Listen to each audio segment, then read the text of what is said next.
Ninja Thirsti dispensing water, but no flavor? Fix it fast.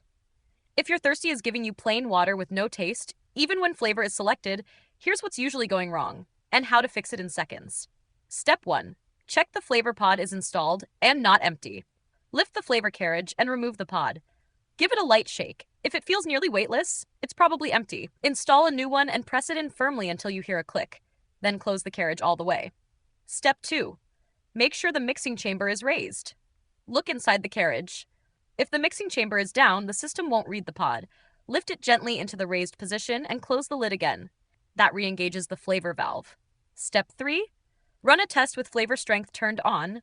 Select your drink size and press the flavor strength button once or twice until you see 1 or 2 LEDs. No light means you've accidentally set it to no flavor. Then run a test pour and check for taste.